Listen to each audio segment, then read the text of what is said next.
Omerero y'omwaka oguwedde wawulikikirayo project eyateekebwawo ng'ennono yamanyikibwako erya MK movement nga abagiwomamu omutwe mwe mwali Balamu Balugahale ng'ono nategeka bivulo mu Kampala n'emirirwano.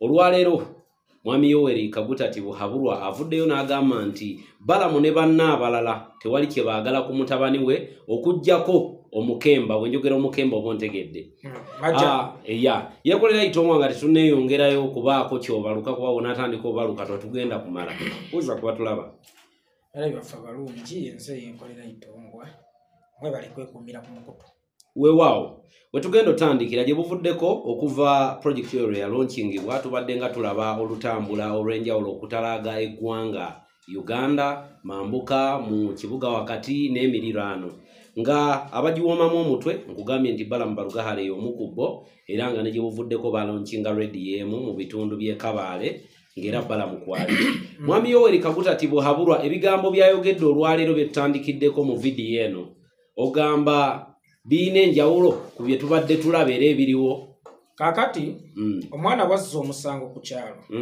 asembayo okumuvaamu abeera muzadde we weewaawo ne bwe baleeta ebipiira nga bagenda kumwokya nga obujulizi bwonna bulaga nti yabbye embizi ya mukyala Nakate abantu bonna ne bagamba bakyokye maama we ne taata we be basobola okugamba nti omwana wange si mubbi era singa bakutwalanga mu kkooti lunaku lumu ng'olina ebintu byobbye bazadde bo balijja ne bakuwaako obujulizi owekitiibwa omulamuzi tagenda kunoonya bujulizi bulala buba bumala bumazi kubajja kugamba olaba bazadde be bamuvaamu kitegeeza nti mubbi kakati olaba taata w'omwana ono asobola okukkiriza naye ng'ate yamuzaala ti mu butuufu omwana wange wadde musikaasika naye ndi mu kuteeka nsugga mu mbwa ffe bannayuganda bwe tubeera mbwa Muhoozi mwanyi kubanga teriibwa mbwa embwa enjala ne bweba egiruma etya tosobola kugisanga ku mwanyi era eriyo kyesobola okulya naye nga si mwanyi kati bannayuganda olunaku olwaleero bwe babanga kirime kya mwanyi bannayuganda bwe baba mbwa Muhoozi kirime kya mwanyi tebajja kukola ki tebajja kukirya so njagala okwebaza Mwami Yoweri Kaguta Museveni at the end asobodde okulaba ku gwayagala okuwa obusika obutali bwanju ya kitaabwe bwe yajja mu ngalo za Muzeeyi Amos Kaguta omule mirembe wabula obusika bw'eggwanga Uganda obusika obutali bwanjuyo kyannaku nti Museveni yali alowooza nti asosikiza Museveni eggwanga Muhoozi eggwanga oba Museveni alowooza nti ayagala sikisa Muhoozi eggwanga naye nnyini ate mu mutima akimanyi nti Muhoozi tasaanidde yadde okusikira olujja lwa Amos Kaguta nkiddamu Museveni ayagala okufuula Muhoozi omusika w'eggwanga naye yennyini akimanyi munda mu mutima nti omwana gwayagala okukwasa eggwanga eddamba tasaanidde yadde okusikira olujja lwa jjajjaawe Amos Kaguta kubanga bwe njogera ku lujja lwa Amos Kaguta Mwami Yoweri Kaguta Museveni yalusikira kati ye Museveni waba afudde amusikira aba tasikidde ye aba asikidde mu lujja lwani lwa Amos Kaguta kubanga Muzeeyi Amos Kaguta ye mukulu w'ekika ewaba Museveni kuba olulyo lwabwe lutandikira ku maama we na taata we wano mu Uganda n'ekyo buswavu seba abadde ayagala mukakaatika ku ggwanga ayagala mukakaatika ku nsi naye ate kinsanyudde nti naye bw'abeera akirabye ti omwana we tayagalwa wabula ayagalwako bibyo kubanga akantu temukola ki naye ate ya bulemu eyo siga yagiteeka ku Muhoozi omwana kyakuzaalaba kyagoberera nti ate era ekirala gufiira kwatazadde mwana embwa ezaala mbwa embizzi ezaala mbizzi Mwami Yoweri Kaguta Museveni atayagalwa gwe wali osuubira otya okuzaala omwagalwa mbuulirayo omwana w'Obote mu Buganda eyafuuka omwagalwa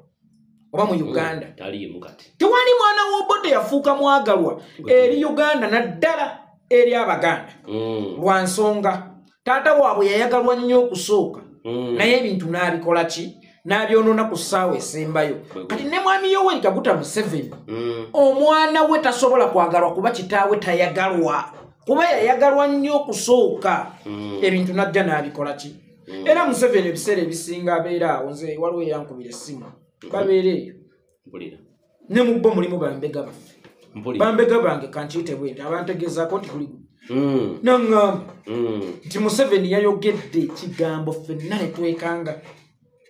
Weewaawo bw'oyagaliza omwana wo naye ekyamazima nazaala kipapula. Wanje? Museveni ye yakyogera naye tebyogerera nkuddamu kukkaatiriza. Ye yabyogera ky'omwana ono wadde mwagala nnyo naye nazaala kipapula. Kirala abazadde tuyige ngunjula y'abaana n'enkuza y'abaana.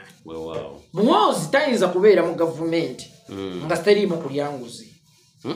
Muhoozi tayinza kubeera mu gavumenti ng'oba ye gavumenti official asooka nga teriimu kulya nguzi gavumenti ye. Kubanga ekyo kyakuzaalaba. Ekintu kulya nguzi kintu kinene. Abantu balowooza nti bw'oweereza omuzungu bw'aweereza ssente z'okujjanjaba abasiriimu Muhoozi ne Mike Mukula ne bazirya eyo y'enguzi yokka oba bwe bukenuzi bwokka. Abantu balowooza okusanga owa traffic n'omuwa omutwala akuleka ogende wadde tolina bisanze eyo y'enguzi yokka. Naye omwana oyo yabeeranga mu State House ng'ebisawo bya ssente bifuluma naye nga bigenda kugulirira batawagira ani? Batawagira gavumenti. Kati ye omwana yalowooza nti ebintu biba bityo. Atakwagala tokwana mukwane. Omukazi bw'aba akuganye mubuuza oyagala mmeka nze tugendeyo nzijjemu. Kitegeera? Kakati bw'ekityo bwe kiri muganda wange. Awo nno ntutte bw'oyogera ku mulamu ogwo bwe gutyo. Betty Kamya avuddeyo olunaku olwaleero lwennyini obubaka bubadde buyita ku mutimbagano ng'agamba nti corruption tagenda ku affectinga bo abanene abali mu gavumenti wabula corruption agenda ku affectinga ffe Abannayuganda baleman. Era mu kwewaanaako agambye nti bo ku nguudo kwe batambulira bavugira mu mamotoka manene tebawulira yadde ne pothole n'etya n'emu. Era ne malwaliro agataliimu ddagala olwaleero obulumi ffe abantu ababulijjo ffe tugenda obufiiringa bo bwe banaalwala mwami Yoweri Kaguta Tibuhaburwa agenda bbawo ennyonyi ebatwale nga bwe twakiraba kujjako Blokoli Olanya nga bwe twakiraba ku Eri Tumwine n'abalala. Ogamba tatuduulidde nnyo ng'eggwanga Uganda. Atuvume nnyo amagufa naye obubaka bwe gwe munnayuganda njagala obuyingireko deep. Buli kyayogedde wadde kiruma naye nga ge mazima. Akujjukiza ky'olina okukola naye nga naye tamanyi nti akikujjukiza. Ayinza okuba akireese nga aduula naye ng'ali mu kukujjukiza. Otegeera? Kati ye mu ntegeera ye abadde alowooza atuduulidde naye ng'ate amazima gali nti atuwawamudde. Nti bino ebikyamu bye mulaba bigenda mu maaso mu ggwanga tebyaffectinga bali waggulu byaffectinga mmwe bali wansi. Essente ez'okukola oluguudo ez'okuteekera mu ddwalo bwe zibbibwa byaffectinga ggwe ali wansi.